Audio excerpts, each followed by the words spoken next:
सकलगुणनिधिः सर्वदोषव्यपेतः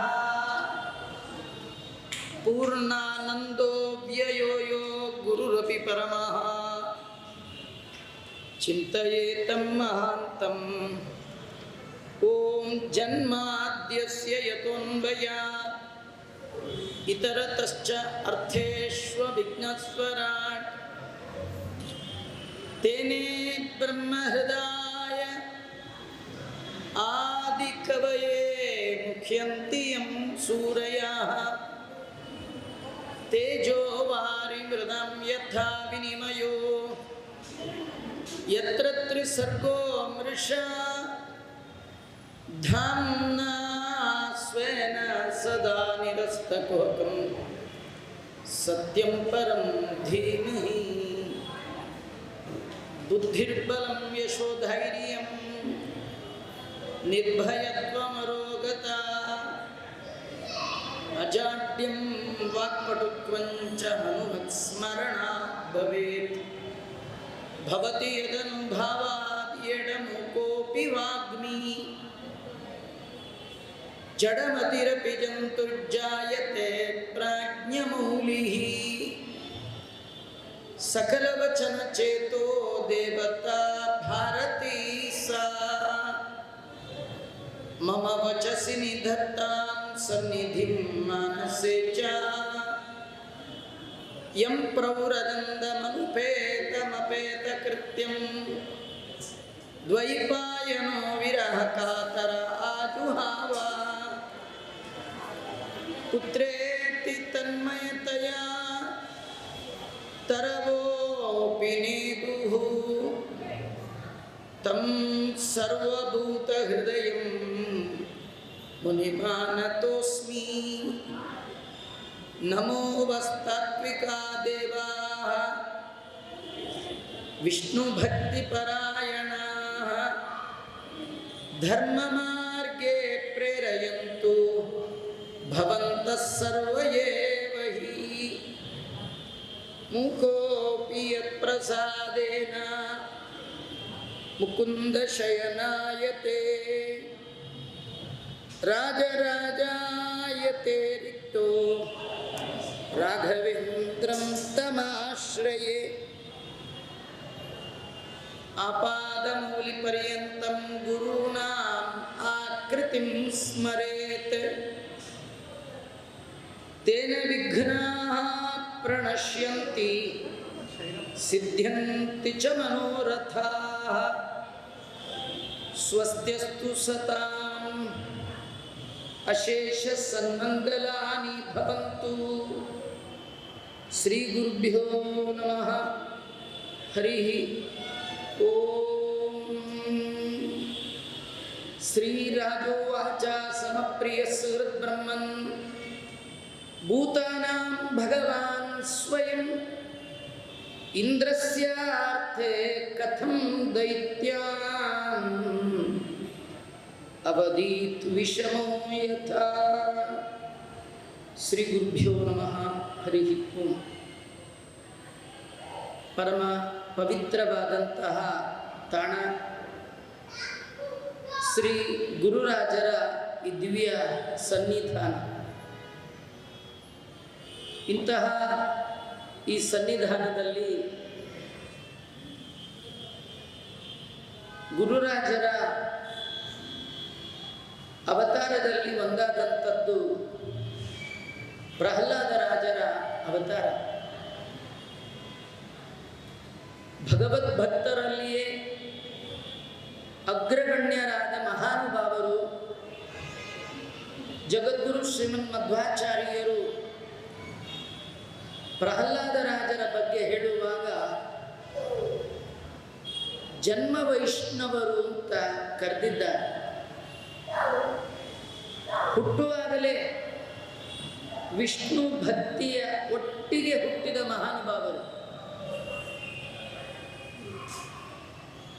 ಮತ್ತೊಂದು ವಿಶೇಷ ಅಂದರೆ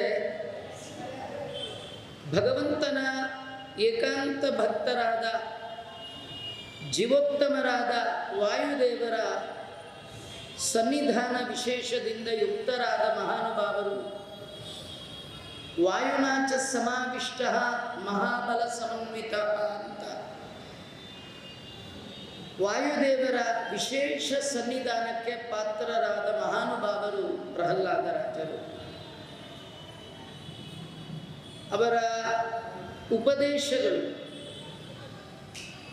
ಸಪ್ತಮ ಸ್ಕಂದ ಭಾಗವತದಲ್ಲಿ ವೇದವ್ಯಾಸ ದೇವರು ತಿಳಿಸಿಕೊಟ್ಟಿದ್ದಾರೆ.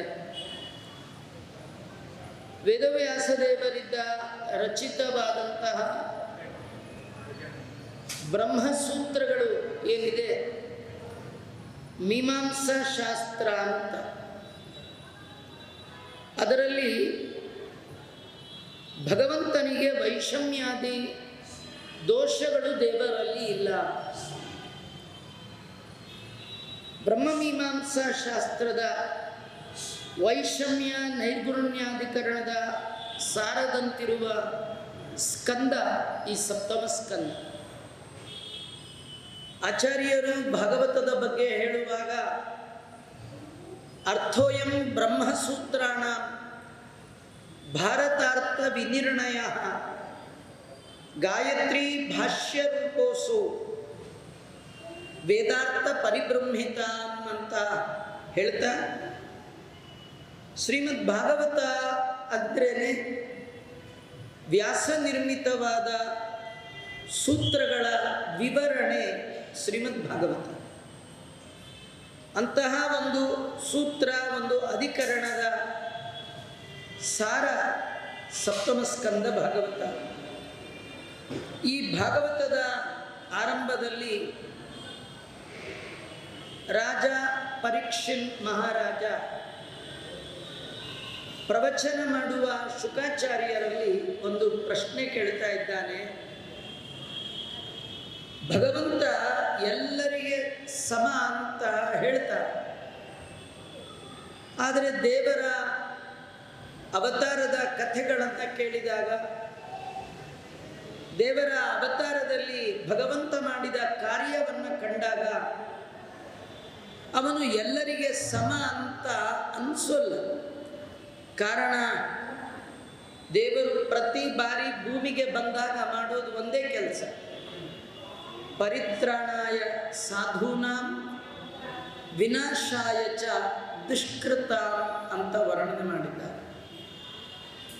ದೇವರ ಪ್ರತಿ ಅವತಾರದ ಹಿನ್ನೆಲೆ ಸಜ್ಜನರ ಉದ್ಧಾರ, ದುಷ್ಟರ ಸಂಹಾರ. ದುಷ್ಟರು ಅಂದರೆ ಯಾರು? ದೈತ್ಯರು. ಸಜ್ಜನರು ಅಂದರೆ ಯಾರು? ದೇವತೆಗಳು. ಹಾಗಾಗಿ ಪ್ರತಿ ಬಾರಿ ಭಗವಂತ ಮತ್ಸ್ಯ ಕೂರ್ಮ ವರಾಹ ಅವತಾರವನ್ನು ತಾಳಿದಾಗ ಒಬ್ಬ ಇಂದ್ರನ ಸಲುವಾಗಿ ಅನೇಕ ದೈತ್ಯರ ಸಂಹಾರ ಮಾಡ್ತಾನೆ. ಅಂದರೆ ದೇವತೆಗಳ ಕಂಡ್ರೆ ದೇವರಿಗೆ ಏನೋ ಒಂದು ಪ್ರೀತಿ, ದೈತ್ಯರನ್ನ ಕಂಡ್ರೆ ಆಗಲ್ಲ. ಒಬ್ಬರನ್ನ ಕಂಡ್ರೆ ಆಗತ್ತೆ, ಒಬ್ಬರನ್ನ ಕಂಡ್ರೆ ಆಗಲ್ಲ. ಇದು ಮನುಷ್ಯರಲ್ಲಿರುವಂತಹ ದೋಷ. ನಮಗೆ ಕೆಲವರು ಕಂಡ್ರೆ ಆಗತ್ತೆ, ಕೆಲವರು ಕಂಡ್ರೆ ಆಗಲ್ಲ. ಕಂಡ್ರಲ್ಲ, ಕೆಲವರು ಮಾತಾಡುವಾಗ ಹೇಳ್ತಾರೆ, ಅವನ ಹೆಸರೇ ಎತ್ತಬೇಡ, ಅವನ ಹೆಸರು ಎತ್ತಿದ್ರೆ ನಂಗೆ ಮೈಯೆಲ್ಲ ಉರಿದು ಹೋಗುತ್ತೆ ಅಂತ. ನೋಡೋದಲ್ಲ, ಹೆಸರು ಕೇಳಿದ್ರೆ ನಮಗೆ ಮಾನವ ಸಹಜವಾಗಿ ವೈಷಮ್ಯ ಇದೆ. ಒಬ್ಬರನ್ನ ಕಂಡ್ರೆ ಆಗತ್ತೆ, ಒಬ್ಬರನ್ನ ಕಂಡ್ರೆ ಆಗಲ್ಲ. ಆದರೆ ದೇವರಲ್ಲಿಯೂ ಈ ಗುಣ ಇದ್ದರೆ ನಮಗೂ ದೇವರಿಗೂ ಏನು ವ್ಯತ್ಯಾಸ?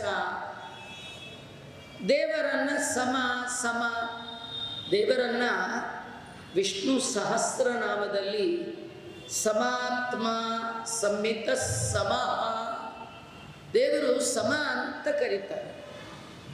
ಸಮ ಅಂದರೆ ಏನು? ದೇವರು ಒಬ್ಬರಿಗೊಂದು ಮಾಡಲ್ಲ. ಎಲ್ಲರಿಗೆ ದೇವರು ಒಬ್ಬನೇ. ದೇವರು ಮಾಡುವ ಅನುಗ್ರಹ ವಿಶೇಷವೂ ಒಂದು. ಪರೀಕ್ಷಿತ ಅಂತಾನೆ, ನಮಗೆ ದೇವರಲ್ಲಿ ಅಪಾರವಾದ ನಂಬಿಕೆ ಇದೆ.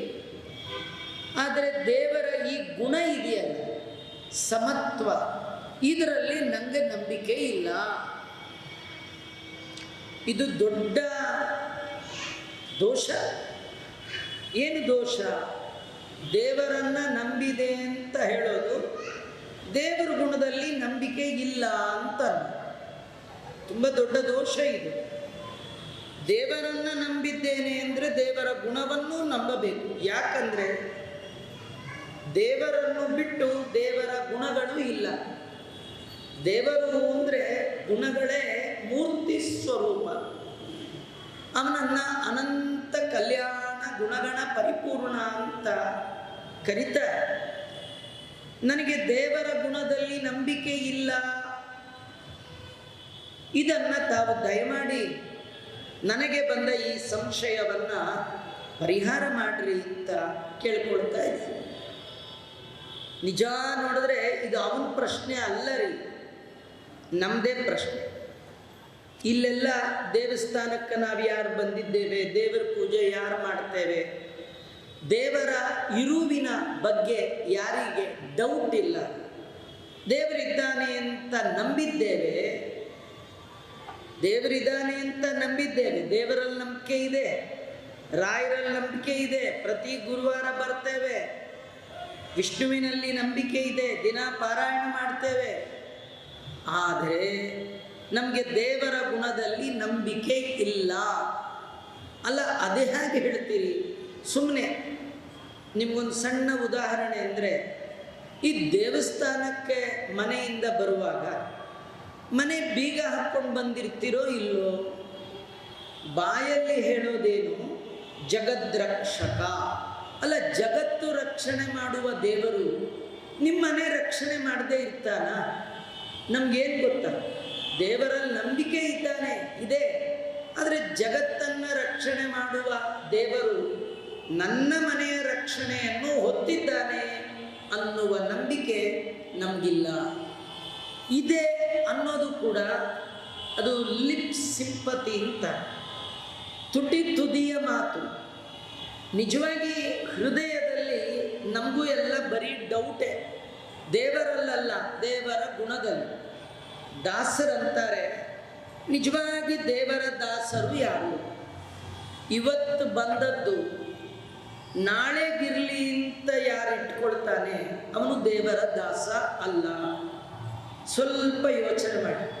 ನಾವು ನಾಳೆಗೆ ಅಂತ ಇಟ್ಕೊಂಡಿಲ್ಲ, ಇಡೀ ನಾವು ಬದುಕಿನ ಉದ್ದಕ್ಕೂ ಬೇಕಾಗುವಷ್ಟು ಬ್ಯಾಂಕಲ್ಲಿ ಫಿಕ್ಸ್ ಮಾಡಿ, ಇನ್ನು ನಾಳೆ ಕೊಡ್ತಾನೆ ಎನ್ನುವ ನಂಬಿಕೆ ನಿಮಗಿಲ್ಲ ನೋಡಿ. ಅದೇ ಸಿಂಹ, ಹುಲಿ ಇವೇ ಮೊದಲಾದ ಪ್ರಾಣಿ ಇವತ್ತು ತಿಂದ ಮೇಲೆ ನಾಳೆಗಿರಲಿ ಅಂತ ಇಟ್ಕೊಂಡು ಹೋಗೋದು ಯಾವುದನ್ನಾರು ನೋಡಿದ್ದೀರಾ? ಯಾವ ಪ್ರಾಣಿಯ ಮನೆಯಲ್ಲಿ ಫ್ರಿಡ್ಜ್ ಇಲ್ಲ, ಮನೆಯೇ ಇಲ್ಲ, ಇದ್ರೂ ಫ್ರಿಡ್ಜ್ ಇಲ್ಲ. ನಿಮಗೆ ಆಶ್ಚರ್ಯ ಗೊತ್ತಾ? ಅವು ಕೈ ಹಾಕಿ ತಿನ್ನೋದೇ ಇಲ್ಲ, ಸ್ಟ್ರೈಟ್ ಅವೇ ಬಾಯಿಗೆ ಎಷ್ಟು ಬರುತ್ತೋ ಅಷ್ಟೇ ತಿನ್ನ. ಇವತ್ತು ಹೊಟ್ಟೆ ತುಂಬಿಟ್ರೆ ನಾಳೆ ಹಸಿವಾಗುವ ತನಕ ಅದು ಬೇಟೆಗೆ ಹೋಗೋದೇ ಇಲ್ಲ. ನಾವು ಈಗ ತಾನೇ ಊಟ ಮಾಡಿದ್ರು ಸಾಯಂಕಾಲಕ್ಕೆ ಏನು ಫಲಹಾರ ಅಂತ ಯೋಚನೆ ಮಾಡ್ತಾ ಇರ್ತೀವಿ. ಇಡೀ ಜೀವನದ ಉದ್ದಕ್ಕೂ ತರೋಣ ಬರೋಣ ತಿನ್ನೋಣ, ಬೇಗು ಬೆಳಗು ಊಟದ ಚಿಂತೆ, ಉಂಡ ಮೇಲೆ ಶಯನ.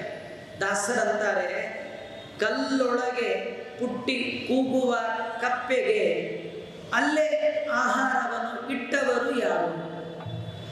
ಗಿಡದಿಂದ ಗಿಡಕ್ಕೆ ಹಾರುವ ಹಕ್ಕಿಗೆ ಬಡಿಯ ನಳೆಯದೆ ಬಿಡುವನೇ ಯಾಕೆ ಕಕುಲಾತಿ ಪಡುವಿ? ಲೋಕ ಮೂರನ್ನು ಆಳುವ ಶ್ರೀನಿವಾಸನು ನಮ್ಮ ಸಾಕಲಾರದೆ ಬಿಡುವನೇ? ಇದು ದಾಸರ ಪ್ರಶ್ನೆ. ನಿಜವಾಗಿ ಯಾರಿಗೆ ದೇವರಲ್ಲಿ ನಂಬಿಕೆ ಇದೆ ಅವರು ಹೀಗಿರ್ತಾರೆ. ನಾವು ಈ ಕಡೆ ನಂಬಿದವರು ಅಲ್ಲ, ಬಿಟ್ಟವರು ಅಲ್ಲ. ನಾವು ದೇವರಿದಾನ ಇದ್ದಾನೆ, ದೇವರಲ್ಲಿ ನಂಬಿಕೆ ಇದೆಯಾ ಸ್ವಲ್ಪ ಯೋಚನೆ ಮಾಡ್ತೇನೆ.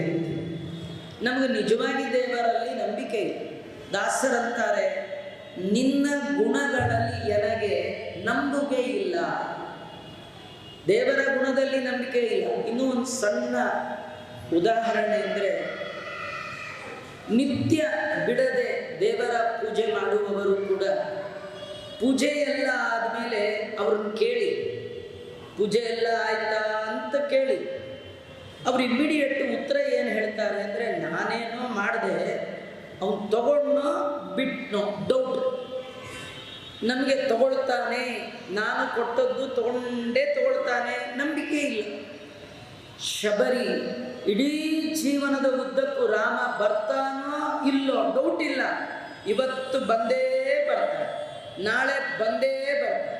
ಅವಳು ವರ್ಷಾನ್ಗಟ್ಲೆ ರಾಮನಿಗೆ ಕಾದರೂ ಒಂದು ದಿನವೂ ಇಷ್ಟು ದಿನದಿಂದ ಕಾಯ್ತಾ ಇದ್ದೀನಿ ಬರಲಿಲ್ಲ, ಇನ್ನು ಬಂದ ಹಾಗೆ ಯಾಕೋ ಡೌಟ್ ಅನ್ನಲೇ ಇಲ್ಲ. ದೇವರು ಬಂದದ್ದು ಅವಳ ನಂಬಿಕೆಯನ್ನು ಆಧರಿಸಿಕೊಂಡು. ಜೀವನದಲ್ಲಿ ದೇವರಲ್ಲಿ ನಂಬಿಕೆ ಇದೆಯಲ್ಲ, ಅದು ಭಾರಿ ದೊಡ್ಡದು. ಈ ಭಾಗವತದಲ್ಲಿ ಯಾರ್ಯಾರ ಕಥೆ ಇದೆ ಅವರೆಲ್ಲ ಭಗವಂತನ ಗುಣಗಳನ್ನು ನಂಬಿ ಭಾಗವತರಾಗಿ ಅಷ್ಟು ಎತ್ತರಕ್ಕೆ ಏರಿದೆ. ಇನ್ನು ಒಂದು ಸಣ್ಣ ಉದಾಹರಣೆ, ಮತ್ತೊಂದು ಉದಾಹರಣೆ ಹೇಳಿ ಮುಂದಕ್ಕೆ ಹೋಗ್ತೇನೆ. ಭರತನ ಕತೆ ಭಾಗವತದಲ್ಲಿದೆ, ಪಂಚಮ ಸ್ಕಂದದಲ್ಲಿ. ಅವನನ್ನು ಬಲಿ ಕೊಡಬೇಕು ಅಂತ ಹೇಳ್ಕೊಂಡು ಹೋದ. ಅವನ ಕುತ್ತಿಗೆನ ಬಲಿಪೀಠಕ್ಕಿಟ್ಟು ದೊಡ್ಡ ಕತ್ತಿ ತೆಗೆದು ಇನ್ನೇನು ಕತ್ತರಿಸಬೇಕು ಅಂತ ದೊಡ್ಡ ಕತ್ತಿಯನ್ನು ಎತ್ತಿರುವಾಗಲೂ ಭರತ ತಾನು ಉಳಿಬೇಕು ಅಂತ ಟ್ರೈಯೇ ಮಾಡಲಿಲ್ಲ, ಪ್ರಯತ್ನವೇ ಮಾಡಲಿಲ್ಲ. ಯಾಕಂದರೆ ಅವನಿಗೆ ದೇವರಲ್ಲಿ ಅಪಾರವಾದ ನಂಬಿಕೆ. ಏನು ನಂಬಿಕೆ? ಸಾಯುವ ನನ್ನೊಳಗೂ ದೇವರಿದ್ದಾನೆ, ನಾನು ಯಾಕೆ ಪ್ರಯತ್ನ ಮಾಡಲಿ, ರಕ್ಷಿಸುವ ಹೊಣೆ ಅವಂದು, ಇದಕ್ಕೆ ನಂದೇನಿದೆ. ಆ ಕಡಿಯುವವನಲ್ಲೂ ಸೇಮ್ ದೇವರಿದ್ದಾರೆ. ಅವನಿಗೆ ಕೊಲ್ಲಬೇಕು ಅಂತ ಇಚ್ಛೆ ಇದ್ದರೆ ನಾನು ಏನು ಮಾಡಿದ್ರು ಬದುಕ. ನನ್ನೊಳಗಿರುವ ದೇವರಿಗೆ ನಾನು ಬದುಕಬೇಕು ಅನ್ನುವ ಇಚ್ಛೆ ಇದ್ದರೆ ಇವನೇನು ಮಾಡಿದ್ರು ನನ್ನ ಕೊಲ್ಲಿಕ್ಕ. ಎಂಥ ಅಪಾರವಾದ ನಂಬಿಕೆ ಅಲ್ವಾ? ಹಾಗಾಗಿ ಕತ್ತಿಯನ್ನು ಎತ್ತಿದಾಗ ಕಾಳಿದೇವಿ ಪ್ರತ್ಯಕ್ಷಳಾಗಿ ಕಟುಕನ ಕೈ ಕತ್ತಿ ಕಸಿದುಕೊಂಡು ಭರತನನ್ನು ಕೊಲ್ಲಿಕ್ಕೆ ಯಾರ್ಯಾರು ಬಂದಿದ್ರು ಅವರ ತಲೆಯನ್ನು ಕತ್ತರಿಸಿ ಹಾಕಿ ದೇವರ ಭಕ್ತಿಯ ಮಹಿಮೆಯನ್ನು ತೋರಿಸಿದರು. ಇದು ಭಗವಂತನನ್ನು ನಂಬಿದ ಭಗವಂತನ ಭಕ್ತರಾದ ಭಾಗವತರ ಕಥೆ. ನೋಡಿ, ನಮ್ಗೆ ಯಾರ ಹೆಸರು ಈ ಭಾಗವತದಲ್ಲಿ ಇಲ್ಲ. ಯಾಕಂದರೆ ನಾವು ಯಾರು ಆ ಮಟ್ಟದಲ್ಲಿ ದೇವರನ್ನು ನಂಬಿಲ್ಲ. ಇಲ್ಲ ಆಚಾರ್ಯ, ನಮಗೂ ದೇವರಲ್ಲಿ ಅಪಾರವಾದ ನಂಬಿಕೆ ಅಂತ ಯಾರಾದರೂ ಅಂದರೆ ನಿಮ್ಮೆಲ್ಲರಿಗೆ ಒಂದು ಟೆಸ್ಟ್. ಪ್ರವಚನ ಆದಮೇಲೆ ನೀವು ನಿಮ್ಮ ಮನೆಗೆ ಹೋಗಬೇಕು, ರೋಡ್ ಕ್ರಾಸ್ ಮಾಡಬೇಕು. ಆ ಕಡೆಯಿಂದ ಒಂದು ಲಾರಿ ಬರ್ತಾರೆ, ನೀವು ಕ್ರಾಸ್ ಮಾಡುವಾಗ ಹೀಗೆ ಥಿಂಕ್ ಮಾಡಿ, ನನ್ನೊಳಗೂ ದೇವರಿದ್ದಾನೆ, ಡ್ರೈವರ್ ಒಳಗೂ ದೇವರಿದ್ದಾನೆ. ಸಾಯ್ಬೇಕು ಅಂತಿದ್ರೆ ಯಾರೇ ಏನು ಮಾಡಲಿಕ್ಕೆ ಕ್ರಾಸ್ ಮಾಡ್ತೀವ ನಾವು? ಮಾಡಲ್ಲ. ಅವನೇನಾದ್ರು ಮೈ ಮೇಲೆ ಬಂದ್ಬಿಟ್ರೆ ಅಂಥೇಳಿ ಆ ಕಡೆ ಈ ಕಡೆ ನೋಡ್ಕೊಂಡು ಹೋಗ್ತೀವಿ ವಿನ ದೇವರ ಕಡೆ ನೋಡ್ಕೊಂಡು ನಾವು ಯಾರು. ಆಚಾರ್ಯ ನೀವು ಹೋಗ್ತೀರಾ, ನಾನು ಹೋಗಲ್ಲ. ಅದಕ್ಕೆ ನನ್ನ ಹೆಸರು ಇಲ್ಲಿ ಬರೀ ಭಗವಂತನ ಭಕ್ತರ, ದೇವರ ಗುಣದಲ್ಲಿ ನಂಬಿಕೆ ಇರುವಂತಹ ಭಕ್ತರ ಕತೆ ಭಾಗವತದಲ್ಲಿದೆ. ಇವರಲ್ಲೆಲ್ಲ ಅಗ್ರಗಣ್ಯರು ನಮ್ಮ ಪ್ರಹ್ಲಾದರಾಜರು, ಅವರೇ ವ್ಯಾಸರಾಜರು, ಅವರೇ ಬೃಂದಾವನದಲ್ಲಿ ವಿರಾಜಮಾನರಾದ ಮಂತ್ರಾಲಯ. ಇಂತಹ ಪರೀಕ್ಷಿತನ ಪ್ರಶ್ನೆಗೆ ಉತ್ತರ ಕೊಡುವ ಸಂದರ್ಭದಲ್ಲಿ ಶುಕಾಚಾರ್ಯ ಹೇಳ್ತಾರೆ, ಭಗವಂತ ಯಾರನ್ನಾದರೂ ಉದ್ಧಾರ ಮಾಡಬೇಕು ಅಂತ ಅವನಿಗೆ ಇಚ್ಛೆಗೆ ಬಂದರೆ ಇವರು ಯಾವ ಜಾತಿ, ಇವರು ಏನು ಓದ್ಕೊಂಡಿದ್ದಾರೆ, ಇವ್ರದ್ದು ಸಂಪತ್ತೆಷ್ಟು, ಇವರು ನೋಡ್ಲಿಕ್ಕೆ ಹೇಗಿದ್ದಾರೆ, ಇದ್ಯಾವುದು ಕನ್ಸಿಡರ್ ಮಾಡಲ್ಲ. ದೇವರು ನೋಡಲ್ಲ. ದೇವರು ಭಕ್ತರ ಒಳಗಿರುವ ಭಕ್ತಿಯನ್ನು ಮಾತ್ರ ನೋಡ್ತಾರೆ. ಭಗವಂತ ಸಿಗಬೇಕು ಅಂದರೆ ನಾವು ಜೀವನದಲ್ಲಿ ಸಂಪಾದನೆ ಮಾಡಬೇಕಾದ್ದು ಒಂದೇ ಒಂದು ಭಗವದ್ಭಕ್ತಿ. ಭಕ್ತಿ ಇದ್ದವ ಯಾವ ಜಾತಿ ಆದರೂ ಪರವಾಗಿಲ್ಲ, ಎಲ್ಲಿದ್ದರೂ ಪರವಾಗಿಲ್ಲ, ಹೇಗಿದ್ದರೂ ಪರವಾಗಿಲ್ಲ, ಏನು ಮಾಡಿದ್ರೂ ಪರವಾಗಿಲ್ಲ, ಅವನನ್ನು ಭಗವಂತ ಉದ್ಧಾರ ಮಾಡ್ತಾನೆ. ನೀ ಏನಂದೆ ಕೇವಲ ದೇವತೆಗಳನ್ನು ಉದ್ಧಾರ ಮಾಡ್ತಾನೆ ಅಂದ್ಯಲ್ಲ, ದೈತ್ಯರನ್ನು ಉದ್ಧಾರ ಮಾಡಿದ ಕಥೆಯನ್ನು ನಿನಗೆ ಹೇಳ್ತೇನೆ ಅಂತ ಪ್ರಹ್ಲಾದರಾಜನ ಕಥೆಯನ್ನು ಹೇಳ್ತಾ ಇದ್ದಾರೆ. ದಿತಿಯ ಮಕ್ಕಳು ಹಿರಣ್ಯಾಕ್ಷ, ಹಿರಣ್ಯಕಶ್ಯಪ. ಹಿರಣ್ಯಕಶ್ಯಪ ದೊಡ್ಡವ, ಹಿರಣ್ಯಾಕ್ಷ ಸಣ್ಣ. ಹಿರಣ್ಯಾಕ್ಷನನ್ನ ದೇವರು ವರಾಹ ರೂಪದಿಂದ ಸಂಹಾರ ಮಾಡಿದ್ದಾನೆ. ತಮ್ಮನನ್ನ ಶ್ರೀಹರಿ ಕೊಂದ ಕಾರಣ ಅಂದಿನಿಂದ ಹಿರಣ್ಯಕಶ್ಯಪನಿಗೆ ದೇವರಲ್ಲಿ ವೈರತ್ವ. ನಾವೆಲ್ಲ ದೇವರನ್ನ ಮಿತ್ರ, ಫ್ರೆಂಡ್ ಅಂತ ಉಪಾಸನೆ ಮಾಡಬೇಕು. ಮಧ್ವ ಗುರುಗಳು ನಮಗೆ ಹೇಳಿಕೊಡ್ತಾರೆ, ಯಸ್ಸರ್ವಗುಣ ಸಂಪೂರ್ಣ ಸರ್ವದೋಷ ವಿವರ್ಜಿತ ಪ್ರಿಯತ ಪ್ರೀತಯೇವಾನ್ ವಿಷ್ಣುರ್ಮೇ ಪರಮಸ್ಸು. ನಮಗೆ ಹತ್ತಿರದ ಗೆಳೆಯ ಅಂದರೆ ಭಗವಂತ. ದೇವರು, ತಂದೆ, ತಾಯಿ ಈ ಎಲ್ಲ ಬಗೆಯ ಉಪಾಸನೆಗಿಂತಲೂ ದೇವರನ್ನ ಗೆಳೆಯ ಅಂತ ಉಪಾಸನೆ ಮಾಡಬೇಕು. ಆದರೆ ಅಂತಹ ಭಗವಂತನನ್ನ ಹಿರಣ್ಯಕಶ್ಯಪ ನಮ್ಮ ವಂಶಕ್ಕೆ ಇವ ವೈರಿ, ನಮ್ಮ ಕುಲ ವೈರಿ ಅಂತ ನಿರ್ಧಾರ ಮಾಡಿದ. ಏನಾದರೂ ಮಾಡಿ ದೇವರನ್ನೇ ಮುಗಿಸ್ಬಿಡಬೇಕು ಈ ಬುದ್ಧಿ. ಅದಕ್ಕಾಗಿ ತಪಸ್ಸು ಮಾಡಿ. ನಿಮಗೆ ಆಶ್ಚರ್ಯ, ಅವನ ತಪಸ್ಸು ಎಷ್ಟು ಘನಘೋರವಾಗಿತ್ತು ಅಂದರೆ, ದೇವತೆಗಳ ಕಾಲಮಾನದಲ್ಲಿ 100 ವರ್ಷ ಒಂದು ಡ್ರಾಪ್ ನೀರು ಕೂಡ ಕುಡಿದೇ ತಪಸ್ಸು. 100 ವರ್ಷ, 100 ವರ್ಷ. ನಮ್ಮ ಮನುಷ್ಯಮಾನ ಅಲ್ಲ, ದೇವತೆಗಳ ಕಾಲಮಾನದಲ್ಲಿ ಹೇಗೆ ಮಾಡಿದ್ದಾನೆ ಅಂದರೆ, ಒಂದು ತೊಟ್ಟು ಒಂದು ಡ್ರಾಪ್ ನೀರು ಕುಡ್ದಿಲ್ಲ. ನಮಗೆ 15 ದಿನಕ್ಕೆ ಒಂದಿನ ಡ್ರಾಪ್ ನೀರು ಕುಡಿಬೇಡಿ ಅಂದರೆ ನಾವು ಡ್ರಾಪ್ ಕುಡಿಯಲ್ಲ, ಪೂರ ಬಾಟ್ಲುಗಟ್ಟಲೆ ಕುಡಿತೀವಿ ಅಂತ ಕುಡ್ದೇ ಕುಡಿತಿರ್ತಾರೆ, ತಿಂದೇ ತಿಂತಿರ್ತೀವಿ.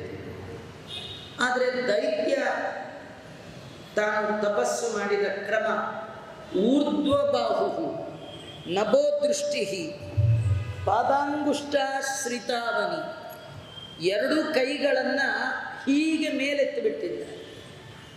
ಆಕಾಶದ ಕಡೆಗೆ ಕಣ್ಣನ್ನು ದಿಟ್ಟಿಸಿ ನೋಡ್ತಾ ಇದ್ದಾರೆ. ಊರ್ಧ್ವಬಾಹು ನಭೋ ದೃಷ್ಟಿ ಪಾದಾಂಗುಷ್ಟಾಶ್ರಿತಾವನಿ. ತನ್ನ ಕಾಲಿನ ಒಂದು ಬೆರಳನ್ನು ಮಾತ್ರ ಭೂಮಿಯ ಮೇಲಿಟ್ಟು ಈ ಬೆರಳಿನ ಮೇಲೆ ಎಂಟೈರ್ ಬಾಡಿ ವೆಯ್ಟ್ ಹಾಕಿದ. ನಮಗೇನಾದರೂ ಸಾಮಾನು ತಗೊಳ್ಬೇಕಾದ್ರೆ ಸಿಗಲಿಲ್ಲ ಅಂದರೆ ಹೀಗೆ ಎದುರು ತಗೊಳ್ತೀವಿ, 5 ಸೆಕೆಂಡ್ ಆದರೆ ಜೋಮ್ ಹಿಡಿದು ಬಿಡುತ್ತೆ. ಅವನು 100 ವರ್ಷ ಹಾಗೆ ನಿಂತಿದ್ದಾನೆ ಅಂದರೆ ಇನ್ನೆಂಥ ದೈತ್ಯ, ಇನ್ನೆಂಥ ತಪಸ್ಸು.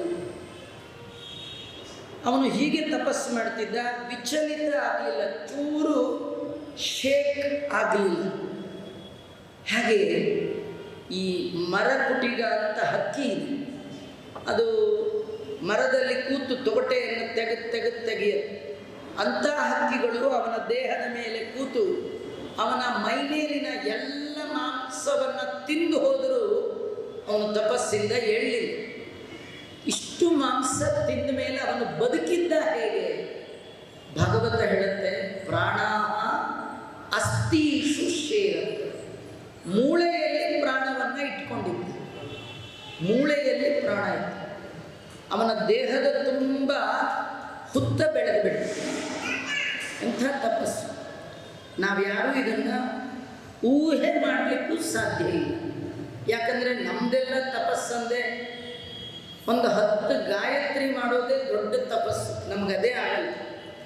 10 ಗಾಯತ್ರಿ ಕಣ್ಣು ಮುಚ್ಚಿ ಕೂತಾಗ ನಮ್ಮ ಮೇಲೇನು ಮರಕುಟಿಗ ಹಕ್ಕಿ ಏನು ಬರಲ್ಲ. ಪುಟ್ಟದೊಂದು ಸೊಳ್ಳೆ ಬಿಡದೆ ಅದನ್ನು ಹೊಡೆದು ರಕ್ತ ಆದ ಕೈಯಲ್ಲಿ ಕಂಟಿನ್ಯೂ ಮಾಡಿಬಿಡ್ತೀವಿ ಗಾಯಕ್ಕೆ. ನಾವು ಸೊಳ್ಳೆ ಕಡಿಲಿಕ್ಕೂ ಬಿಡಲ್ಲ, ಅಷ್ಟು ಅಭಿಮಾನ. ಸೊಳ್ಳೆ ಮಾಡಿದ್ದು ಸಣ್ಣ ಅಪರಾಧ, ನೀವು ಇಂಪ್ಲಿಮೆಂಟ್ ಮಾಡಿದ ಶಿಕ್ಷೆ ಮರಣದಂಡನೆ. ಎಂಥ ಅನ್ಯಾಯ! ಹಾಗಾಗಿ ಹಿರಣ್ಯಕಶ್ಯಪನ ತಪಸ್ಸು ನಮ್ಗೆ ಅರ್ಥ ಮಾಡ್ಕೊಳ್ಳಿಕ್ಕೆ ಬರಲ್ಲ. 100 ವರ್ಷ ತಪಸ್ಸು ಮಾಡಿದಾಗ ಬ್ರಹ್ಮದೇವರು ಅವನ ಕಣ್ಣಿಗೆ ಕಂಡಿದ್ದಾರೆ. ಬ್ರಹ್ಮದೇವರನ್ನು ಕಂಡು ಸ್ತೋತ್ರ ಮಾಡಿದ್ದಾನೆ. ಬ್ರಹ್ಮದೇವರು ಅಂದರು, ಉತ್ತಿಷ್ಟೋತ್ತಿಷ್ಟ ಭದ್ರಂತೆ ತಪಸ್ಸಿದ್ಧೋಸಿ ಕಾಶ್ಯಪ ವರದೋಹ ಅನುಪ್ರಾಪ್ತ. ಕೇಳು, ನೀನು ಏನು ವರ ಕೇಳ್ತೀಯೋ ಕೇಳು, ನಾನು ನಿಜವಾಗಿ ನಿನ್ನ ತಪಸ್ಸಿಗೆ ಮೆಚ್ಚಿದ್ದೇನೆ. ನಿನಗೆ ವರ ಕೊಡುವ ಸಲುವಾಗಿಯೇ ನಾನು ಬಂದಿದ್ದೇನೆ. ನೀ ಏನು ಕೇಳಿದ್ರು ಕೊಡ್ತೇನೆ. ಯಾಕಂದರೆ ಅದ್ರಾಕ್ಷ ಮಹಮೇತತ್ತೆ ಹರ್ಷಾನಂ ಮಹದದ್ಭುತಂ ದಂಶ ಭಕ್ಷಿತ ದೇಹಸ್ಯ ಪ್ರಾಣಾಹ ಹೃದೀಷು ಶೇರತೆ. ಎಂಥ ಇದು ಭಾರಿ ಅದ್ಭುತ. ಕಾಡಿನ ಗೊದ್ದಗಳು, ಇರುವೆಗಳು, ಹಕ್ಕಿಗಳು ಇಡೀ ನಿನ್ನ ದೇಹ ಶರೀರದ ಮಾಂಸ ಪೂರ್ತಿ ತಿಂದರೂ ಕೂಡ ನೀನು ಅಲಗಾಡದೆ ನನ್ನ ಸ್ತೋತ್ರ ಮಾಡ್ತಿದ್ದೀಯಲ್ಲ. ನೈತತ್ಪೂರ್ವರ್ಷಯ ಯಚ್ಚಕ್ರು ನ ಕರಿಷ್ಯಂತಿ ನಿಜಾಪರೆ. ಹಿಂದಿನ ಯಾವ ಋಷಿಗಳು ಕೂಡ ನಿನ್ನ ಹಾಗೆ ತಪಸ್ಸು ಮಾಡಿದ್ದು ನಾನು ನೋಡಲಿಲ್ಲಪ್ಪ. ಮುಂದಿನವರು ಕೂಡ ನಿಂತರ ಮಾಡೋಕ್ಕಾಗೋದೇ ಇಲ್ಲ. ಯಾಕೆ? ನಿರಂಬುಹು ಧಾರೆಯೇ ಪ್ರಾಣಾನ್ ಕೋವೈ ಸ ದಿವ್ಯ ಸಮಾಶತಂ. ನಿರಂಬುಹು, ಅಂಬು ಅಂದರೆ ನೀರು. ನೀರನ್ನು ಕುಡಿಯದೆ ದೇವತೆಗಳ ಕಾಲಮಾನದಲ್ಲಿ ಯಾರು ತಾನೇ 100 ವರ್ಷ ಇರಲಿಕ್ಕೆ ಸಾಧ್ಯ? ನಿನ್ನನ್ನು ಬಿಟ್ಟರೆ ಹಾಗಿರುವವರನ್ನು ನಾನು ನೋಡಲೇ ಇಲ್ಲ. ವ್ಯವಸಾಯೇನತೆ ಅನೇನ ದುಷ್ಕರೇಣ ಮನಸ್ವಿಬಿಗಿ. ನೀನು ನಿನ್ನ ತಪಸ್ಸಿನಿಂದ ನನ್ನನ್ನು ಗೆದ್ದಿದ್ದೀಯ. ಏನು ಬೇಕು ಕೇಳು. ಸಾಮಾನ್ಯರು ನನ್ನನ್ನು ನೋಡ್ಲಿಕ್ಕೆ ಆಗೋಲ್ಲ. ಸಾಮಾನ್ಯರಿಗೆ ನಾನು ಕಾಣೋದೇ ಇಲ್ಲ. ಯಾಕಂದರೆ ಮನುಷ್ಯರು ಭೂಲೋಕದವರು, ಬ್ರಹ್ಮದೇವರು ಸತ್ಯಲೋಕ. ಸತ್ಯಲೋಕದವರನ್ನು ನೋಡುವ ಯೋಗ್ಯತೆ ಭೂಲೋಕ ಜನಕ್ಕಿಲ್ಲ. ನಮ್ಗೆ ಎಷ್ಟೋ ಬಾರಿ ಎದುರಿಗೆ ಬರೋರೇ ಕಾಣದೆ ಡ್ಯಾಶ್ ಹೊಡಿತಿರ್ತೀವಿ. ಯಾಕಂದರೆ ಮನಸ್ಸೆಲ್ಲೋ ಇತ್ತು ಅಂತ ಅಲ್ವಾ? ಹಾಗಾಗಿ ದೇವರಲ್ಲಿ ಮನಸ್ಸಿಲ್ಲದವರಿಗೆ ದೇವರು ದೇವತೆಗಳು ಕಾಣಲ್ಲ. ನಾನು ಯಾರಿಗೂ ಕಾಣುವವ ಅಲ್ಲ.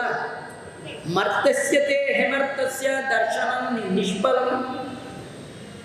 ಮನುಷ್ಯನಾದವನಿಗೆ ನನ್ನ ದರ್ಶನ ಆಯಿತು ಅಂದರೆ ಅದು ಎಂದೂ ಕೂಡ ನಿಷ್ಫಲ ಆಗೋಲ್ಲ, ಫಲದಾಯಕವಾದದ್ದು. ಕೇಳು, ನಿಮಗೇನು ಬೇಕು?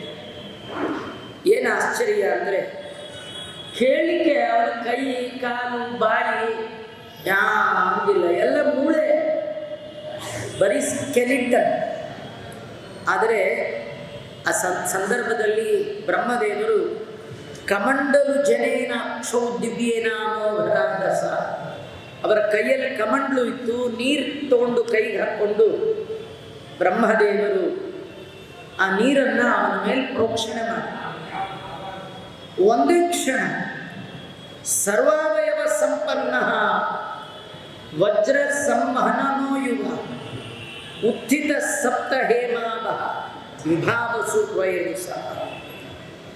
ಯಾವಾಗ ಆ ಬ್ರಹ್ಮದೇವರ ಕೈಗೆ ಸ್ಪರ್ಶ ಆದ ನೀರು ಅವನ ಮೂಳೆಗೆ ಸೋಕಿತೋ ತತ್ಕ್ಷಣದಲ್ಲಿಯೇ ಎಲ್ಲ ಅವಯವಗಳು ತುಂಬಿ ಬಂತು.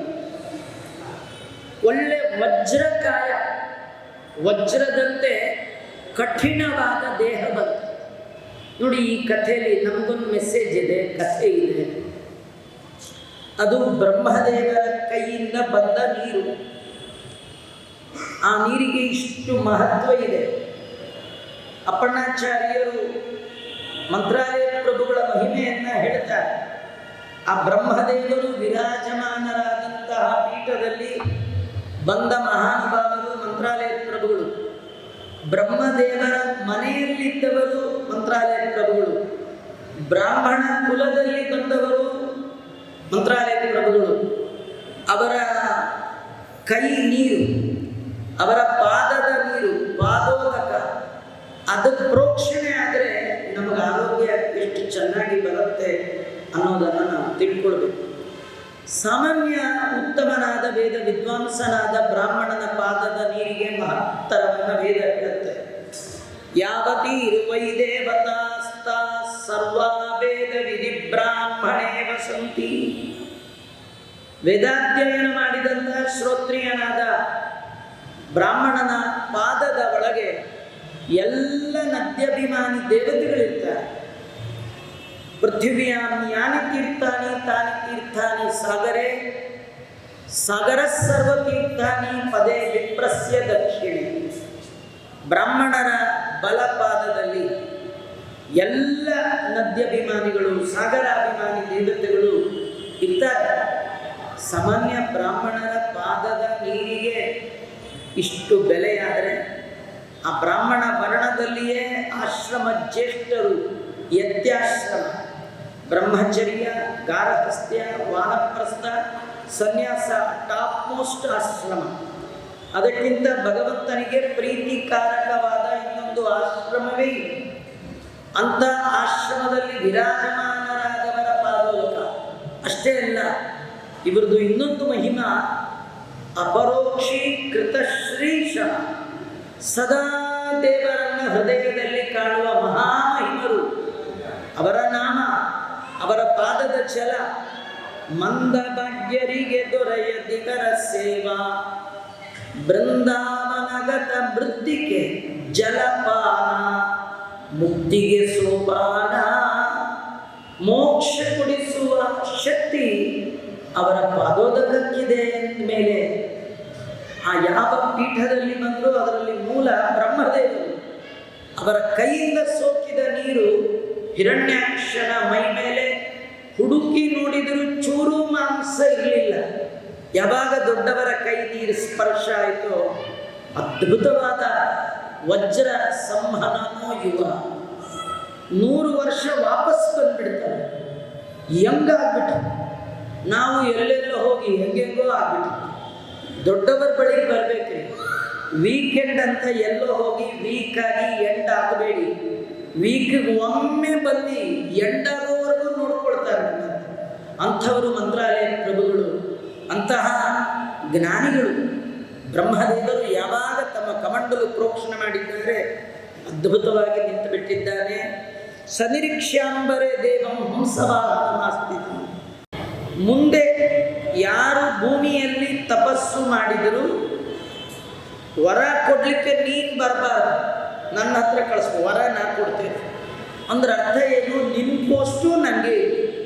ಎಂಥ ದುರ್ಬುದ್ಧಿ ರೀ ಇದು. ಬರ್ತಾ ಬರ್ತಾ ಅದೇನೋ ರಾಯನ್ ಕುದುರೆ ಅಂತಾರೆ ನೋಡಿ, ಹಾಗೆ ದುರ್ಬುದ್ಧಿನೇ. ಎಲ್ಲರ ಮಹಿಮೆ ನನಗೆ ಬರಬೇಕು.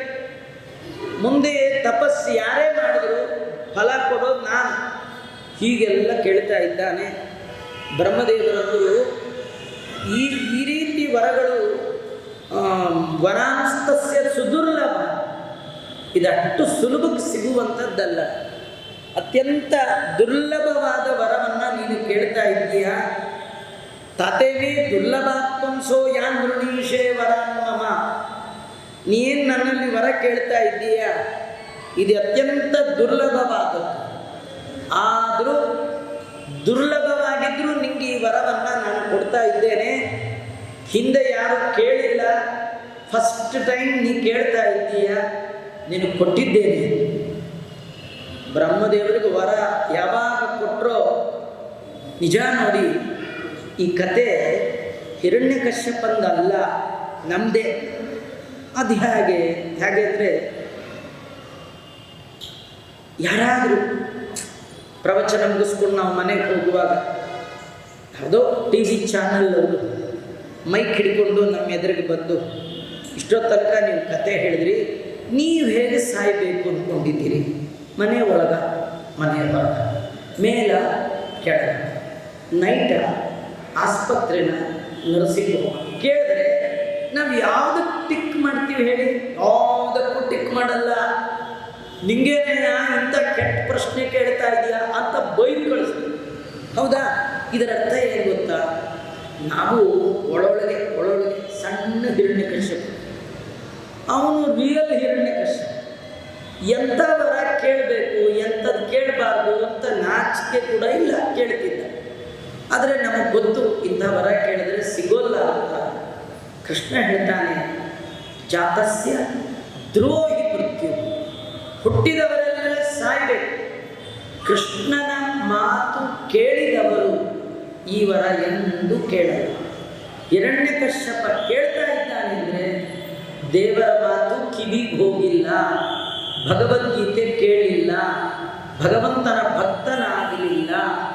ಭಕ್ತನಾಗಿ ಭಗವಂತನ ಭಗವದ್ಗೀತೆ ಕೇಳಿದರೆ ಬ್ರಹ್ಮದೇವರು ಬಂದಾಗ ಇಂಥವರ ಕೇಳೋ ಬುದ್ಧಿ ಅವನಿಗೆ ಬರ್ತದೆ. ಅವನಂತ ಇದ್ದಾನೆ, ನನಗೆ ಸಾವು ಬರಬಾರ್ದು, ವರ ಸಿಕ್ಕಿದ್ದೇ ತಡ. ಏವಂ ಲಬ್ಧವರೋ ದೈತ್ಯ ಬಿಭ್ರದ್ಯೇವ ಮಯಂ ವಪು ಭಗವತ್ಯ ಕರೋ ದ್ವೇಷಂ ಭ್ರಾತೃವದನ ಸ್ಮರನ್. ತಮ್ಮನ ಸಂಹಾರ ಮಾಡಿದ ಶ್ರೀಹರಿಯ ನೆನಪು ಮಾಡಿಕೊಂಡು ಅತ್ಯಂತ ಸಿಟ್ಟಿನಿಂದ ಹಿರಣ್ಯಕಶ್ಯಪ ಇನ್ನು ದೇವರನ್ನ ಒಂದು ಕೈ ನೋಡ್ಕೊಳ್ತೇನೆ ಅಂತ ದೇವರಲ್ಲಿ ಅತಿಯಾದ ದ್ವೇಷವನ್ನು ಆರಂಭ ಮಾಡಿದ. ಕಾರಣ ಏನು? ಎರಡು. ಒಂದು, ಹುಟ್ಟಿನ ಒಟ್ಟಿಗೆ ಇದ್ದ ದೈತ್ಯ ಬಲ, ಇನ್ನೊಂದು ವರಬಲ. ಎರಡು ಬಲ ಬಂದಾಗ ದೇವರಲ್ಲಿ ದ್ವೇಷ ಮಾಡಿದ. ನಾವು ಅಷ್ಟೇ, ನಮ್ಮ ಜೀವನದಲ್ಲಿ ಎರಡು ಬಲ ಒಟ್ಟಿಗೆ ಬರುತ್ತೆ. ಅದ್ಯಾವುದು? ಒಂದು ಯೌವನದ ಬಲ, ಇನ್ನೊಂದು ಪರಂಪರೆಯಿಂದ ಏನೋ ಚೂರೋ ಪಾರೋ ಆಸ್ತಿ ಇದ್ದರೆ ಆಸ್ತಿ ಬಲ. ಇದ್ರ ಜೊತೆಗೆ 6 ಬಲ, 8 ಬಲ. ಬಲನೇ ಮದ, ಅಷ್ಟಮದ. ಅಷ್ಟಮದ ಅಂದರೆ 8 ಮದ. ನಮಗೆ ಅಷ್ಟ ಅಲ್ಲ, ಅಷ್ಟೂ ಮದ. ಯಾವುದು? ಅನ್ನಮದ, ಅರ್ಥಮದ, ವೈಭವದ ಮದ, ಪ್ರಾಯದ ಮದ, ರೂಪದ ಮದ, ಸತ್ವದ ಮದ, ಧಾತ್ರಿವಶವಾದ ಮದ. 8 ಮದ ಇದ್ದಾಗ ನಾವೇನು ಮಾಡ್ತೀವಿ ಅಂದರೆ ನಮಗೆ ಸಮಯ ಅಂಥೇಳಿ ಗುರುಗಳು, ಹಿರಿಯರು, ದೊಡ್ಡವರು, ಚಿಕ್ಕವರು ಯಾರನ್ನೂ ಈ ಡೋಂಟ್ ಕೇರ್ ಮಾಸ್ಟರ್ ಅಂತ ಕೆಲವರು ಅಂತಿರ್ತಾರೆ. ನಾನು ಯಾರಿಗೂ ತಲೆ ಬಗ್ಸಲ್ಲ. ದೇವರಂತಾನೆ, ನಿನಗೆ ಹೇಗೆ ಬಗ್ಗಿಸ್ಬೇಕು ನನಗೆ ಗೊತ್ತು ಅಂಥೇಳಿ ಸ್ಪೈನಲ್ ಕಾರ್ಡಲ್ಲಿ L1 L2 ಲೂಸ್ ಮಾಡಿಬಿಟ್ರೆ ಇಂದಿರಾ ಗೋವಿಂದ. ನೋಡಿ, ನಿಮ್ಮ ತಾತ ನಮ್ಮ ತಾತ ಜೀವನದಲ್ಲಿ ಬಗ್ಲೇ ಇಲ್ಲ. 80, 90 ಇದ್ದರೂ ಸ್ಟ್ರೈಟ್ ಇರ್ತಿದ್ದು. ಯಾಕೆ ಅಂದರೆ ದೇವರು, ಗುರುಗಳು, ದೊಡ್ಡವರು ಕಂಡಾಗ, ತಂದೆ ತಾಯಿ ಕಂಡಾಗ ಬಗ್ಗಿದ್ರು, ಬಾಗಿದ್ರು. ಭಗವಂತ ಜೀವನದಲ್ಲಿ ಅವರಿಗೆ ಬಗ್ಗಲಿಕ್ಕೆ, ಬಾಗಲಿಕ್ಕೆ ಬಿಡದೆ ಸ್ಟ್ರೈಟಾಗಿ ನಿಲ್ಲಿಸಿ. ನಾವು ಜೀವನದಲ್ಲಿ ಯಾರಿಗೂ ಬಗ್ಗಲ್ಲ. ಅದಕ್ಕೆ ವಯಸ್ಸಾದ್ಮೇಲೆ ಬಗ್ಗೊಂಡೇ ಬದುಕು ನಡೆಸು ಅಂತ ಇಡೀ ಬದುಕು ಬಗ್ಗುವ ಹಾಗೆ ಮಾಡಿಬಿಡ್ತಾರೆ. ಯಾರಿಗೂ ಬಗ್ಗಬಾರ್ದ? ಮಂದ ಭಾಗ್ಯರಿಗೆ ದೊರೆಯದಿವರ. ಇವರು ಮುಂದೆ ಬಂದಾಗ ಬಾಗಿ ಭಕ್ತಿಯಿಂದ ಬಗ್ಗಿ ನಮಸ್ಕಾರ ಮಾಡಿ ಇವರು ನಿಮ್ಮನ್ನು ಬಗ್ಗದ ಹಾಗೆ ನೋಡಿಕೊಳ್ತಾರೆ. ರೋಗಹರಣೆ ಕೃಪಾ ಸಾಗರ ಶ್ರೀಗಳು. ನಮ್ಮಲ್ಲಿ ಆಧ್ಯಾತ್ಮದಲ್ಲಿ 3 ಜನರನ್ನು ಡಾಕ್ಟರ್ ಅಂತ ಕರಿತೀವಿ. 3 ಜನ: ಹರಿ, ವಾಯು, ಗುರುಗಳು. ಗುರುಗಳು ಅಂದರೆ ರಾಯರು. ಅವ್ರನ್ನ ಹೇಳುವಾಗ ರೋಗಹರಣೆ ಕೃಪಾ ಸಾಗರ ಶ್ರೀಗಳು, ಅದು ರಾಯರು, ಡಾಕ್ಟರ್. ಇನ್ನು ಹನುಮಂತ ದೇವರು, ಅವರು ದೊಡ್ಡ ಡಾಕ್ಟ್ರು. ಅವರಷ್ಟು ಡಾಕ್ಟ್ರ್ ಜಗತ್ತಲ್ಲೇ ಸಿಗೋಲ್ಲ. ಆ ವಾಯುದೇವರನ್ನ ಅಂಜಿಕಿನ್ಯಾತ ಕೈಯ ಸಜ್ಜನರಿಗೆ ಅಲ್ವಾ, ಅವರು ನಮಗೊಂಥರ ದೊಡ್ಡ ಡಾಕ್ಟ್ರು. ಇನ್ನು ಭಗವಂತ ವೈದ್ಯ ಬಂದ ನೋಡಿ ವೆಂಕಟನೆಂಬೋ ವೈದ್ಯ ಬಂದ ನೋಡಿ ಅವನ ಬಡ. ನಮಗೆ 3 ಜನ ಅಂತಹ ಆ ಹರಿವಾಯು ಗುರುಗಳ ಅನುಗ್ರಹ ಯಾರಿಗಿದೆ ಅವರ ಜೀವನದಲ್ಲಿ ಬಗ್ಬೇಕಾದ್ದೇ. ಇವನಿಗೆ ಜೀವನದಲ್ಲಿ 2 ಬಲ, ಹುಟ್ಟಿನ ಒಟ್ಟಿಗಿರುವ ದೈತ್ಯ ಬಲ, ವರದಿಂದ ಸಂಪಾದನೆ ಮಾಡಿದಂತಹ ಆ ವರಬಲ. ಈ 2 ಬಲದಿಂದ ಅವನು ಮಾಡಿದ್ದೇನೆಂದರೆ ಭಗವತ್ಯ ಕರೋದ್ವೇಷಂ. ನಾವು ಕೂಡ ಯೌವನದಲ್ಲಿ ಮಾಡಬಾರದು ಮಾಡಿಬಿಡ್ತೀವಿ. ಅದರ ಜೊತೆ ಒಂಚೂರು ದುಡ್ಡು ಸಿಕ್ಬಿಟ್ರಂತೂ ನಮ್ಮ ಕಣ್ಣಿಗೆ ಯಾರು ಕಾಣೋದೇ ಇಲ್ಲ. ಹೆತ್ತವರು ಇಲ್ಲ, ದೊಡ್ಡವರಿಲ್ಲ, ಚಿಕ್ಕವರಿಲ್ಲ, ಹಾಗೆ ಲೈಫ್ ನಡೆಸಿಬಿಡ್ತೀವಿ. ಸ್ವಲ್ಪ ವಯಸ್ಸಾದ ಮೇಲೆ ಎಲ್ಲ ದುಡ್ಡು ಹೋದ ಮೇಲೆ ಕೈ ಕಾಲು ಶೇಖಾಗಿ ಶೇಖ್ ಅಬ್ದುಲ್ಲಾ ಆದಮೇಲೆ ಆಗ ನಮಸ್ಕಾರ ನಮಸ್ಕಾರ. ಮೊದಲೇ ಎಂದು ಹಿರಣ್ಯಕಶಿಪು ಕಥೆ ಅಲ್ಲ ನಮ್ಮ ಕತೆ. ಈ ದೈತ್ಯ ಬಲ ಬಂದಾಗ, ಸಂಪತ್ ಬಲ ಬಂದಾಗ ಬಿ ಕೇರ್ಫುಲ್, ಎಚ್ಚರಿಕೆಯಿಂದ ಇರಿ. ದೇವರಲ್ಲಿ ಎಂದೂ ತಿರಸ್ಕಾರ, ಗುರುಗಳಲ್ಲಿ ದೊಡ್ಡವರಲ್ಲಿ ಎಂದೂ ತಿರಸ್ಕಾರ ಭಾವನೆ ಬರಬಾರದು ಅಂತ ತೋರಿಸಿಕೊಟ್ಟ ಕತೆ ಇದು. ಆ ಸಂದರ್ಭದಲ್ಲಿ ಹಿರಣ್ಯಕಶ್ಯಪ ಎಲ್ಲರನ್ನೂ ಗೆದ್ದಂತೆ. ಸ ದಿಶಂ ಸ ವಿಜಿತ್ಯ ದಿಶಃ ಸರ್ವಾಃ ಲೋಕಾನ್ ತ್ರೀನ್ ಮಹಾಸುರಾಃ. 3 ಲೋಕಗಳನ್ನು ಗೆದ್ದ. ನೋಡಿ, ಇದೆ ನಾವು ಎಲ್ಲನೂ ಗೆದ್ವಿ ಅಂತಿರ್ತೀವಿ. ಗೆಲ್ಲಬೇಕಾದ ಶತ್ರುಗಳು ಹೊರಗಿಲ್ಲ, ಒಳಗೇ. ಯಾರದು? ಕಾಮ, ಕ್ರೋಧ, ಲೋಭ, ಮೋಹ, ಮದ, ಮಾತ್ಸರ್ಯ. ಇದು 6 ಜನ ಶತ್ರುಗಳು. ಕುಡಿ.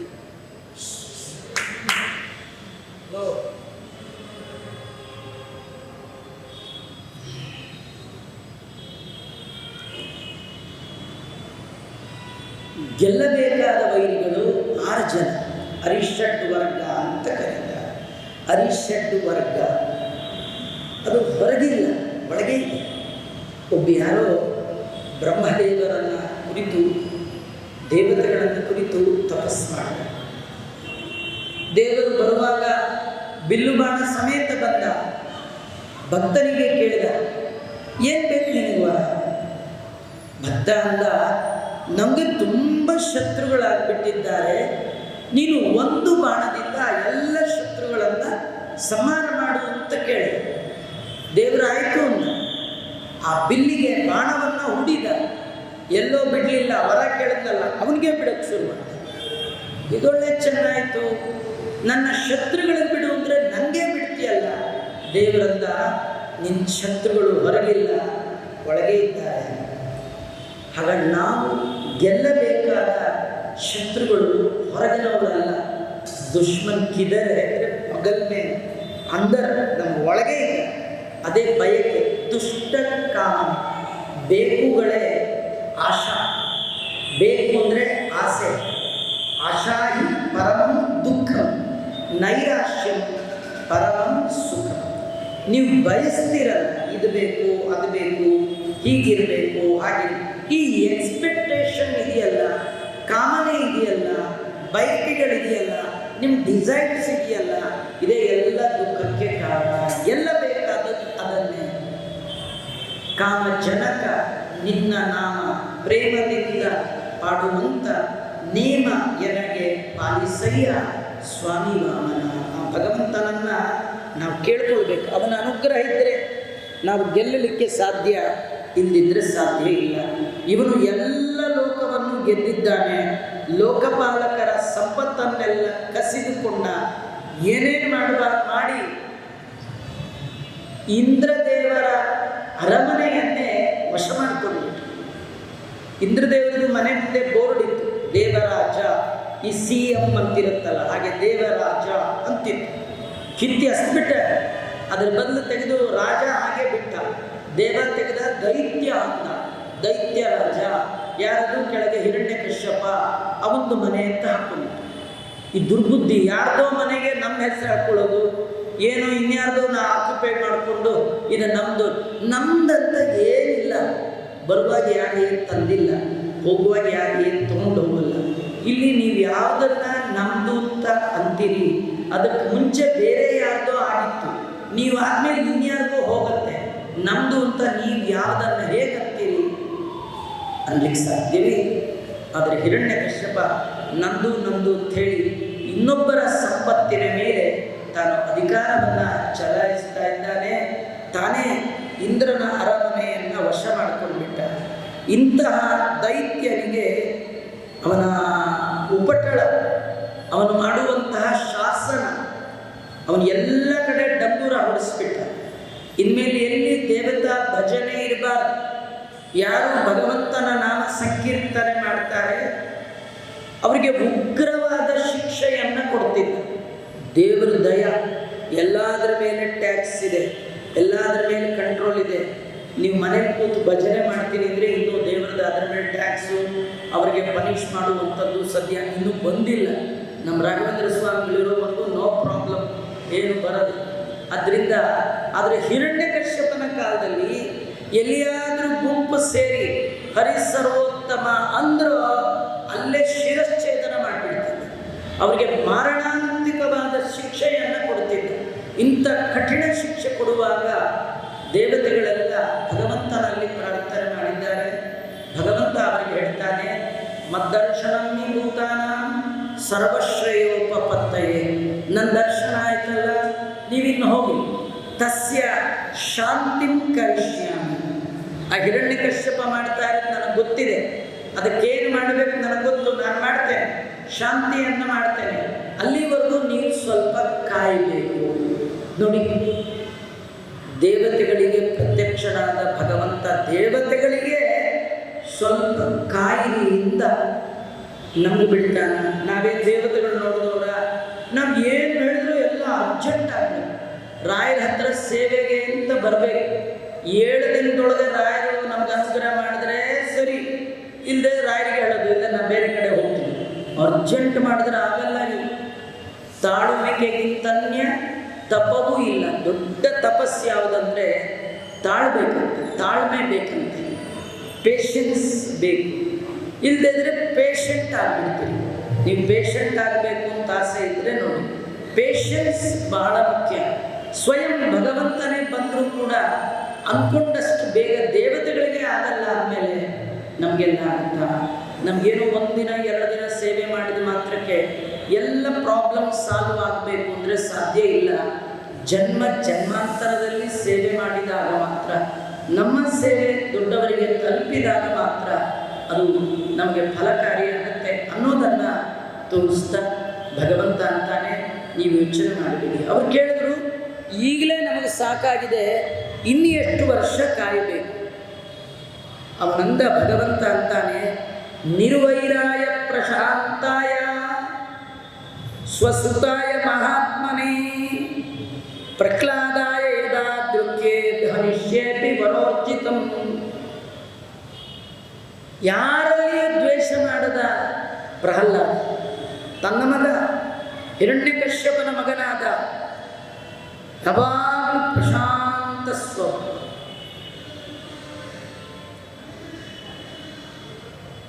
ಮಹಾತ್ಮ ತುಂಬ ಗುಣಗಳನ್ನು ತನ್ನ ಜೀವನದಲ್ಲಿ ಅಳವಡಿಸಿಕೊಂಡವ. ಅಂಥ ಪ್ರಹ್ಲಾದನ ಮೇಲೆ ಅವರಪ್ಪ ಹಿರಣ್ಯಕಶ್ಯಪ ಯಾವತ್ತು ಜೋರು ಮಾಡಿ ಅವನನ್ನು ಗೋಳೆಕೊಳ್ತಾನೆ.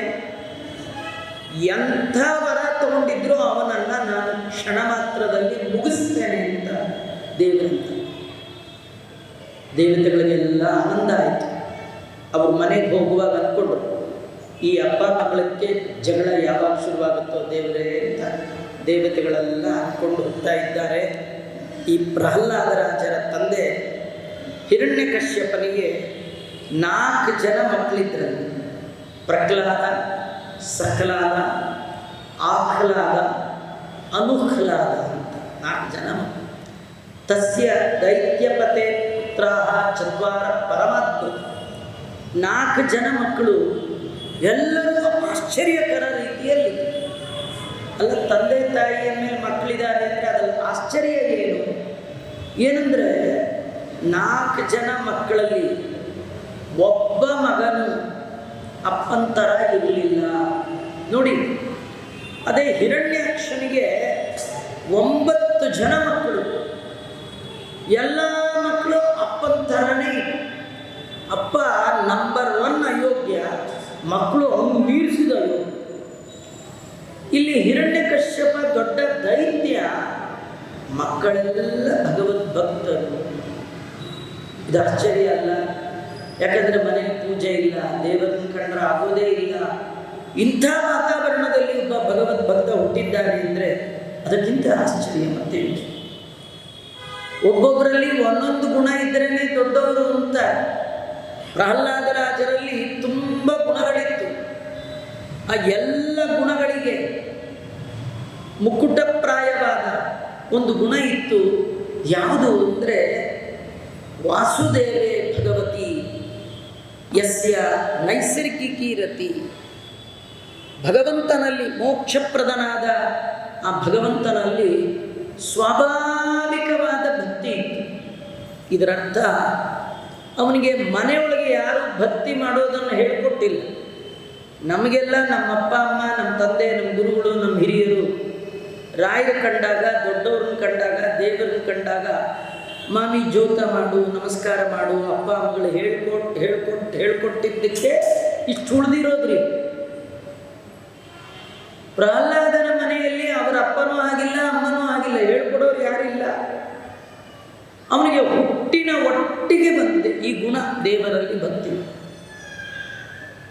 ನಮ್ಮಲ್ಲಿ ಒಂದು ಗಾದೆ, ಹುಟ್ಟು ಗುಣ ಅದು ಸುಟ್ಟರೂ ಹೋಗಲ್ಲ. ಯಾಕೆಂದರೆ ಪ್ರಹ್ಲಾದರಾಜರ ಗುಣ ಹುಟ್ಟು ಗುಣ. ವ್ಯಾಸರಾಜರಾದಾಗಲೂ ಇತ್ತು ಭಕ್ತಿ. ಮಂತ್ರಾಲಯ ಪ್ರಭುಗಳಾದಾಗಲಂತೂ ಭಾರಿ ಹರಿಪಾದ ಕಂಜ ನಿಷೇವಣಾಲಬ್ಧ ಸಮಸ್ತ ಸಂಪತ್ತು. ನಿರಂತರವಾಗಿ ಭಗವಂತನ ನಾಮ ಸಂಕೀರ್ತನೆಯನ್ನು ಮಾಡಿದ್ದು 3 ಅವತಾರಗಳಲ್ಲಿ. ಪ್ರಹ್ಲಾದರಾಜರಾಗಿದ್ದಾಗ, ವ್ಯಾಸರಾಜರಾಗಿದ್ದಾಗ, ರಾಯರಾಗಿದ್ದಾಗ 3 ಅವತಾರಗಳಲ್ಲಿ ಅವರೇನು ಭಗವಂತನ ನಾಮ ಸಂಕೀರ್ತನೆಯನ್ನು ನಿರಂತರ ಆಚಾರ್ಯ ದೇವರ ಸ್ಮರಣೆ ನಿರಂತರ ಅಂತಿರಲ್ಲ. ಇದು ಪಾಸಿಬಲ್ಲ ಅಂದರೆ ಈಗ ಉಸಿರಾಡ್ತೀರ, ಯಾವಾಗಲೂ ಉಸಿರಾಡ್ತೀರ, ಇದು ಪಾಸಿಬಲ್ಲ ಅಂದರೆ ಏನಿರ್ತದೆ? ಉಸಿರಾಡಲಿಲ್ಲ ಅಂದರೆ ಹೋಗೇ ಬಿಡ್ತೀವಿ.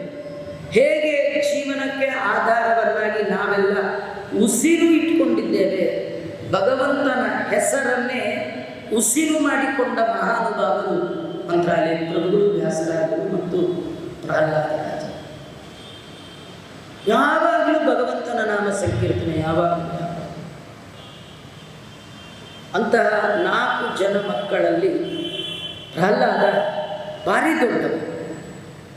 ಅಂತಹ ಭಗವದ್ಭಕ್ತನಾದ ಪ್ರಹ್ಲಾದನಲ್ಲಿ ಅವರಪ್ಪ ಭಾರಿ ದ್ವೇಷ ಮಾಡಿದ.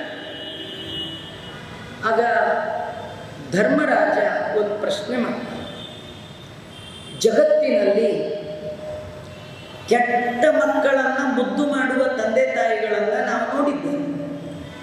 ಮಗ ಒಂದು ಮಾತು ಕೇಳಲ್ಲ, ಆದರೂ ಮಕ್ಕಳ ಮೇಲಿರುವ ಪ್ರೀತಿ ತಂದೆ ತಾಯಿಗಳಿಗೆ ಎಂದೂ ಕಡಿಮೆ ಆಗುತ್ತಾ? ನಮ್ಮ ಮಗ ಒಂದು ಮಾತು ಕೇಳಲ್ಲ ಆಚಾರ್ಯ, ಅದಕ್ಕೆ ನಾನು ಎಲ್ಲ ಆಸ್ತಿ ಅನಾಥಾಶ್ರಮಕ್ಕೆ ಬರದೆ ಅಂತ 8 ಜನ ಬರೀತಾರೆ. ಯಾರೂ ಬರೆಯಲ್ಲ. ಹೆತ್ತವರಿಗೆ ಹೆಗ್ಗಣ ಮುದ್ದು ಅಂತ, ಕೆಟ್ಟದಾಗಿದ್ದರು, ಅವು ಮಾಡಬಾರ್ದು ಮಾಡ್ತಿದ್ರು, ಅಂಥದ್ದನ್ನು ಮುದ್ದು ಮಾಡುವಂತಹ ಕಾಲ ಇರುವಾಗ ಉತ್ತಮನಾದ ಮಗನನ್ನು ಅವರಪ್ಪ ದ್ವೇಷ ಮಾಡಿದ. ಜಗತ್ತಲ್ಲಿ ಅಪ್ಪ ಮಕ್ಕಳು ಅಥವಾ ಏನೋ ಒಂಚೂರು ಜಗಳ ಪಗಳ ಇರುತ್ತೆ. ಆದರೆ ಹಿರಣ್ಯಕಶ್ಯಪ ಪ್ರಹ್ಲಾದನಲ್ಲಿ ಎಂಥ ವೈರತ್ವ ಮಾಡಿದ ಅಂದರೆ ಮಗನನ್ನು ಕೊಂದು ಬಿಡಬೇಕು ಅಂತ ಬಹಳವಾಗಿ ಮಗನನ್ನು ಕೊಲ್ಲುವ ಪ್ರಯತ್ನ ಮಾಡಿದ ಏಕಮೇವ ಅಪ್ಪ ಈ ಹಿರಣ್ಯಕಶ್ಯಪ. ಇದು ನನಗೆ ಬಹಳ ಆಶ್ಚರ್ಯ. ಮಗನನ್ನು ಕೊಲ್ಲುವಂತಹ ದುಷ್ಟ ಬುದ್ಧಿ ಅವರಪ್ಪನಿಗೆ ಬರಲಿಕ್ಕೆ ಮಗ ಏನು ಮಾಡಿದ? ಅಂಥದ್ದು ಏನು ಮಾಡಿದ? ಅಪ್ಪನಿಗೆ ಯಾಕೆ ಮಗನ ಮೇಲೆ ಇಷ್ಟು ದ್ವೇಷ ಬಂತು? ಮಗನ ನಡತೆ ಏನಾದರೂ ದುರ್ನಡತೆ ಇತ್ತ? ಭಗವದ್ಭಕ್ತ ಅಂತೀರ, ಅಂಥವ್ರ ಮೇಲೆ ಅವರಪ್ಪ ದ್ವೇಷ ಮಾಡಿದ. ಇದು ಬಹಳ ಆಶ್ಚರ್ಯ ಆಗುತ್ತೆ. ದಯಮಾಡಿ ಆ ಕಥೆಯನ್ನು ನಮಗೆ ಹೇಳ್ರಿ ಅಂತ ಕೇಳ್ತಾ ಇದ್ದೆ. ಮಕ್ಕಳು ಸಣ್ಣವರಿದ್ದಾಗ ಏನಟ್ಟು ಜಗಳ ಆಗಲ್ಲ. ಆ ಮಕ್ಕಳು ಸ್ಕೂಲ್ಗೆ ಹೋಗೋಕ್ಕೆ ಶುರು ಮಾಡಿದ ಮೇಲೆ ಜಗಳ. ಮನೇಲಿ ಫ್ಯಾಮಿಲಿ ಒಳಗೆ ಯಾವಾಗ ಜಗಳ ಶುರುವಾಗುತ್ತೆ ಅಂದರೆ ಮಕ್ಕಳು 1ನೇ ಕ್ಲಾಸು 2ನೇ ಕ್ಲಾಸಿಗೆ ಸೇರಿ ಅವು ಪ್ರಾಜೆಕ್ಟ್ ವರ್ಕ್ ಅಂತ ಮನೆಗೆ ತಂದಾಗ ಅಪ್ಪನೂ ಸಾಫ್ಟ್ವೇರು ಅಮ್ಮನೂ ಸಾಫ್ಟ್ವೇರ್ ಆದರೆ ಮಗುವಿನ ಪ್ರಾಜೆಕ್ಟ್ ವರ್ಕ್ ಮಾಡೋರು ಯಾರು ಇದ್ದಿದ್ರೆ ನೀ ಮಾಡು ಜಗಳ ಶುರುವಾಗಿ ಕಡೆಗೆ ಅಪ್ಪ ಅಮ್ಮ ಜಗಳದಲ್ಲಿ ಕೂಸು ಬಡವಾಯಿತು ಅಂತ ಕೂಸಿಗೆ ಏಟು ಬೀಳುತ್ತೆ. ಹಾಗೆ ಈ ಪ್ರಹ್ಲಾದರಾಜರ ಶಾಲೆಗೆ ಹೋಗೋವರೆಗೂ ನೋ ಪ್ರಾಬ್ಲಮ್. ಮಗುವನ್ನು ಶಾಲೆಗೆ ಸೇರಿಸಿದ್ರು. ಅದು ಚಂಡಾಮರ್ಕರ ಶಾಲೆ, ಶುಕ್ರಾಚಾರ್ಯರ ಮಕ್ಕಳು. ಅಲ್ಲಿ 2 ಲೆಸನ್, 2 ಸಬ್ಜೆಕ್ಟ್, ಒಂದು ಅರ್ಥ ಇನ್ನೊಂದು ಕಾಮ. 2 ಇರಲಿಲ್ಲ. ಯಾವುದದು? ಧರ್ಮದ ಬಗ್ಗೆ ಲೆಸನ್ ಇಲ್ಲ, ಮೋಕ್ಷದ ಬಗ್ಗೆ ಲೆಸನ್ ಇಲ್ಲ. ಹೇಗೆ ದುಡ್ಡು ಮಾಡಬೇಕು, ಹೇಗೆ ಎಂಜಾಯ್ ಮಾಡಬೇಕು, 2 ಪಾಠ ಹೇಳ್ಕೊಡ್ತಾರೆ. ಈ ಪ್ರಹ್ಲಾದನಿಗೆ ಆ ಪಾಠ ಹಿಡಿಸ್ತೀನಿ. ನಿಮ್ಮ ಪಾಡಿ ನೀವು ಹೇಳಿ, ನಮ್ಮ ಪಾಡಿ ನಮ್ಮ ಗುರುಗಳು ಹೇಳಿ ಕೇಳ್ತೇನೆ ಅಂತ ಅಮ್ಮನ ಹೊಟ್ಟೆಯಲ್ಲಿರುವಾಗಲೇ 100 ವರ್ಷ ನಾರದರಿಂದ ಭಕ್ತಿ ಸೂತ್ರ ಕೇಳಿದ ಮಹಾನುಭಾವರು ಪ್ರಹ್ಲಾದರಾಜರು, ವ್ಯಾಸರಾಜರು, ಮಂತ್ರಾಲಯ ಎಲ್ಲಿಯಾದರೂ ಕೇಳಿದ್ದಾರೆ. ಮಕ್ಕಳು ಹುಟ್ಟಿ 2.5 ವರ್ಷಕ್ಕೆ ಶಾಲೆಗೆ ಸೇರಿಸ್ಕೊಳ್ಬೋದು. ಹುಟ್ಟುವ ಮೊದಲೇ ಪಾಠ ಹೇಳಿಕೊಡುವ ತಾಕತ್ತಿದ್ದ ಒಬ್ಬರೇ ಟೀಚರ್, ಅದನ್ನು ಭಗವಂತನ ಎಲ್ಲ ಭಕ್ತರಿಗೆ ಸ್ವರೂಪ ಉದ್ಧಾರ ಮಾಡಿದ ಗುರುಗಳು ಅದು ನಾರದರು. ಅಂಥ ನಾರದರಿಂದ ಅಮ್ಮನ ಹೊಟ್ಟೆಯಲ್ಲಿ 9 ತಿಂಗಳಲ್ಲ ಪ್ರಹ್ಲಾದ ಇದ್ದದ್ದು, 100 ವರ್ಷ. ಆ ತಾಯಿ ಎಂಥವಳು, ಆ ಮಗ ಎಂಥವ, ಆ ಪಾಠ ಹೇಳ್ಕೊಡೋ ಆಚಾರ್ಯ. ನಾವು ಪ್ರವಚನಕ್ಕೆ ಬರಬೇಕಾದ್ರೆ ಜನ ಎಷ್ಟಿರ್ತಾರೆ ಕೇಳ್ಕೊಂಡು ಬರ್ತೇವೆ. ಅಂಥದ್ರಲ್ಲಿ ನಾರದರು ಇಂಥ ಪ್ರವಚನ ಮಾಡುವಾಗ ಕೇಳೋರು ಯಾರಿಲ್ಲ. ಒಬ್ಬಳೇ ಗರ್ಭಿಣಿ ಸ್ತ್ರೀ, ಅದು ದೈತ್ಯ ಸ್ತ್ರೀ, ಅವಳು ಒಬ್ಬಳೇ ಕೂತ್ಕೊಳ್ತಿದ್ಲು ಉಪನ್ಯಾಸಕ್ಕೆ. ಆಚಾರ ಪುರಾಣ ಶುರು ಮಾಡಿದ ತಕ್ಷಣ ನಿದ್ದೆ ಬಂದ್ಬಿಡೋದು. ಯಾಕಂದರೆ ಅವಳಿಗೆ ಕೇಳುವ ಯೋಗ್ಯತೆ ಇಲ್ಲ. ನಾರದರು ಅವಳನ್ನು ನೋಡಿ ಹೇಳಲಿಲ್ಲ, ಒಳಗೆ ಒಳ್ಳೆ ಕ್ಯಾಂಡಿಡೇಟ್ ಇದ್ದಾನೆ, ಭಗವದ್ ಭಕ್ತ ಇದ್ದಾನೆ, ಇವನಿಗೆ ವಿದ್ಯೆ ಕೊಡಬೇಕು ಅಂತ ಗುರುಗಳು ಯಾರ ದೃಷ್ಟಿ ಇಟ್ಕೊಂಡು ಪಾಠ ಹೇಳ್ಕೊಡ್ತಾರೆ. ಯದ್ದದ್ಯಾತ್ ಸುಪ್ರಸನ್ನದಿ, ವಿದ್ಯೆ ಕೊಡುವಾಗ ಕಾಸಿಂದ ಕೊಂಡುಕೊಳ್ಳುವ ವಿದ್ಯೆ ಅಲ್ಲ ಅದು. ಗುರುಗಳು ಪ್ರಸನ್ನ ಮನಸ್ಕರಾಗಿ ಇವನಿಗೆ ಒಳ್ಳೆಯದ, ಇವನಿಗೆ ದೇವರ ದಯ ಆಗಲಿ, ಇವನಿಗೆ ಭಗವಂತನ ಪಾದಾರವಿಂದದಲ್ಲಿ ದಿವ್ಯಾಜವಾದ ನಿಶ್ಚಲವಾದ ಪ್ರೇಮ ಪ್ರವಾಹ ರೂಪದ ಭಕ್ತಿ ಬರಲಿ, ಅದಕ್ಕೆ ಬೇಕಾದ ಜ್ಞಾನ ಬರಲಿ, ಆ ಭಕ್ತಿಯಿಂದ ವೈರಾಗ್ಯ ಬರಲಿ, ಆ ವೈರಾಗ್ಯದಿಂದ ಭಗವಂತನ ದರ್ಶನ ರೂಪ ಪ್ರಸಾದ ಆಗಲಿ ಅಂತ ಯಾರನ್ನ ದೃಷ್ಟಿ ಇಟ್ಕೊಂಡು ವಿದ್ಯೆ ಕೊಡ್ತಾರೆ ಅವರಿಗೆ ಮಾತ್ರ ವಿದ್ಯೆ ಫಲಿಸತ್ತೆ ವಿನಃ ಅಲ್ಲಿ ಕೂತವರಿಗೆಲ್ಲ ವಿದ್ಯೆ ಬರಲ್ಲ. ಒಬ್ಬರೇ ಟೀಚರ್ ಪಾಠ ಮಾಡಿದ್ರು ಎಲ್ಲರಿಗೂ ಒಂದೇ ಮಾರ್ಕ್ಸ್ ಬರಲ್ಲ. ಅದೇ ಟೀಚರ್ ಹತ್ರ ಪಾಠ ಕೇಳಿದವನು ರ್ಯಾಂಕು ಬಂದಿರ್ತಾನೆ, ಫೇಲು ಆಗುತ್ತೆ. ಹಾಗಾದ್ರೆ ರ್ಯಾಂಕ್ಗೆ ಫೇಲ್ಗೆ ಟೀಚರ್ ಕಾರಣ ಅಲ್ಲ, ಕೇಳುವವನ ಯೋಗ್ಯತೆ ಕಾರಣ, ಅವನ ಸಾಧನೆ ಕಾರಣ. ಪ್ರಹ್ಲಾದರಾಜರ ಸಾಧನೆ ಅಂತ ದೊಡ್ಡ ಸಾಧಕರು ಪ್ರಹ್ಲಾದರಾಜರು. ಆ ಪ್ರಹ್ಲಾದರಾಜರು ಆ ನಾರದರ ಬಳಿ ಏನು ಕೇಳಿದ್ರು ನಿರಂತರ ಚಿಂತನೆ ಮಾಡ್ತಾ ಇದ್ದಾರೆ. 6 ತಿಂಗಳಾದ ಮೇಲೆ ಒಮ್ಮೆ ಅಪ್ಪ ಮಗನನ್ನ ಮನೆಗೆ ಕರೆಸಿ ಕೇಳ್ತಾನೆ, ನೀನು 6 ತಿಂಗಳಿಂದ ಸ್ಕೂಲ್ಗೆ ಹೋಗ್ತಿದ್ದೀಯ, ನೀನು 1 ದಿನ ಹೋಮ್ವರ್ಕ್ ಮಾಡಿದ್ದು ನಾನು ನೋಡಲಿಲ್ಲ, ನಿನಗೇನು ಬರುತ್ತೆ ಅದನ್ನು ಹೇಳು ಅಂದ. ನಿನಗೇನು ಯಾವುದು ಚೆನ್ನಾಗಿ ಬರುತ್ತೆ ಅರ್ಧಂಬರ್ಧ ಹೇಳಿ ತಲೆ ಕೆಡ್ಕೊಂಡು ಟೈಮ್ ವೇಸ್ಟ್ ಮಾಡಬೇಡ, ನನಗೆ ಪುರುಸೊತ್ತಿಲ್ಲ, 5 ನಿಮಿಷ ಏನು ಬರುತ್ತೋ ಚೆನ್ನಾಗಿ ಯಾವುದು ಬರುತ್ತೋ ಅದನ್ನು ಹೇಳು ಅಂತ ಪ್ರಹ್ಲಾದರಾಜರನ್ನ ಅವರಪ್ಪ ಕೇಳಿದ. ಪ್ರಹ್ಲಾದ ಬೇರೆಯವರಿಗೆ ಉಪದೇಶ ಮಾಡಿದ್ದಕ್ಕಿಂತಲೂ ಮೊಟ್ಟ ಮೊದಲ ಬಾರಿಗೆ ಉಪದೇಶ ಮಾಡಿದ್ದು ಅವರಪ್ಪನಿಗೆ ಮಾಡಿದ. ಇದೇ ಪ್ರಹ್ಲಾದರಾಜರ ದೊಡ್ಡ ಉಪದೇಶ. ಅದೇನು ಹೇಳಿದ ನಾಳೆ ಸೇರಿದಾಗ ನೋಡೋಣ ಅಂತ ಹೇಳ್ತಾ ಶ್ರೀಕೃಷ್ಣ ಅರ್ಪಣಮಸ್ತು. ಸರ್ವೇಂದ್ರಿಯ ಪ್ರೇರಕೇಣ ಶ್ರೀ ಪ್ರಾಣಪತಿನೇರಿತ ಯದವೋಚ ಮಹಂತೇನ ಪ್ರಿಯತಾಂ ಕಮಲಾಲಯ ದ್ವೇಷಾರ್ಪಣಮಸ್ತು.